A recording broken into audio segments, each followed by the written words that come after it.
রাসূলুল্লাহ সাল্লাল্লাহু আলাইহি ওয়াসাল্লাম বলেছেন, ইন্না বাইনা ইয়াদাই সাআতি লা আইয়ামান, কিয়ামতের আগে এমন একটি সময় আসবে যেই সময়ে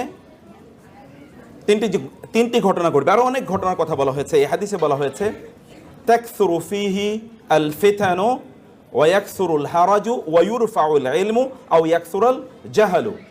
তিনি বলছেন তখন ফিতনা চারিদিকে ছড়িয়ে পড়বে, তখন হত্যা মারামারি চারিদিকে ছড়িয়ে পড়বে এবং জ্ঞান তুলে নেওয়া হবে, অর্থাৎ আলেমদেরকে তুলে নেওয়া হবে।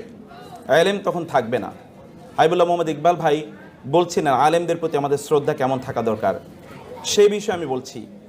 এবং এই জন্য বিখ্যাত একজন Muslim scholar as well as a visionary leader, তিনি বলেছিলেন, তোমরা তোমাদের সিংহদেরকে হত্যা করো না, তাইলে অন্য জাতির ছাগলগুলো তোমাদেরকে খেয়ে ফেলবে। তোমাদের সিংহদেরকে হত্যা করো না। আর মুসলিম উম্মার সিংহ হচ্ছে ওলামায়ে কেরাম, কারণ তারা ফ্রম দ্য ভেরি ফ্রন্ট তারা মানুষকে পথ দেখিয়ে নিয়ে যায়। বাংলাদেশের প্রেক্ষাপটেও যদি আপনি দেখেন যে কোথাও ন্যাশনাল কোনো ক্রাইসিস তৈরি হয়েছে, তাহলে আপনি দেখবেন the first voices raised by the people আর দ্য ওলামায়ে কেরাম। অবভিয়াসলি ইনএভিটেবলি যখনই কোনো ঘটনা ঘটে, তাহলে প্রথম যারা তাদের ভয়েসটাকে রেজ করেন, মানুষকে সচেতন করতে চান, তারা হচ্ছে ওলামায়ে কেরাম।